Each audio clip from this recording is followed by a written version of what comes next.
For centuries, racism has been running rampant throughout our country, affecting laws, living situations, and the lives of real people.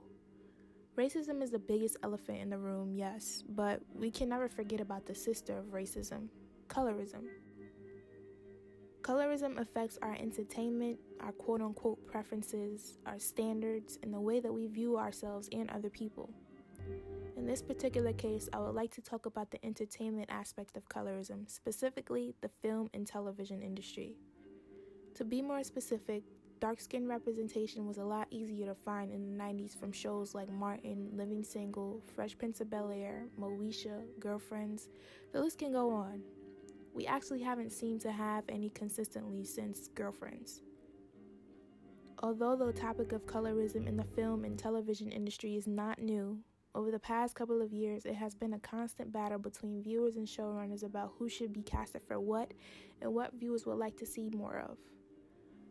Since viewers have expressed their concerns regarding the issue, some showrunners have decided to take their advice in the wrong way.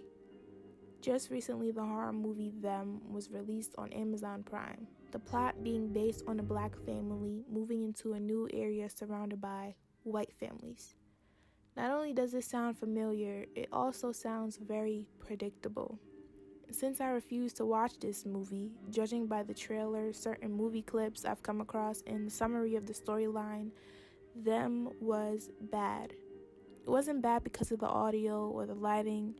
It was bad because of the storyline, specifically because it's based around black trauma, a family being tormented and racially profiled. It's actually kind of interesting how suddenly there's no problem finding darker complexion characters when it comes to making films about the struggle, trauma, or victimization of black people. And this is not to say that if they would have picked lighter characters, I would have been fine with it, because honestly, I feel like these kinds of films should no longer be produced, ever. We do not want this. It's no longer fun to look at real-life traumatic situations that real people go through. It actually never was. We want to see some black sci-fi, a fairy tale, without turning into an animal, rom-com, something where there's room for imagination, where we're actually being entertained. In my opinion, they created this movie thoughtlessly, all while stealing the aesthetics of one of my favorite creators, Jordan Peele. In 2017, Jordan Peele released his first horror movie, Get Out.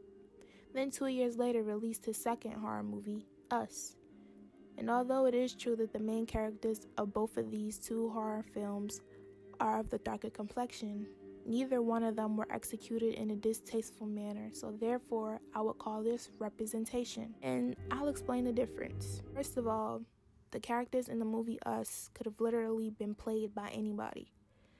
Secondly, Get Out may have highlighted real-life issues regarding being racially profiled and being admired, desired, but not valued as a human being in the eyes of the others, but it also added symbolism, real horror, mystery, a bit of comedy, and was done in such a way that not only did it provide you with think pieces, it made you want to see it again because there was something that you might have missed or did not fully understand.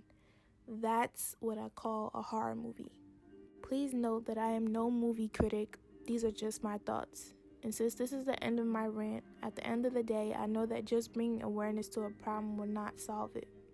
I also know that if you want something to change it yourself. And if you can't do it yourself, encourage those who can. Thanks for watching.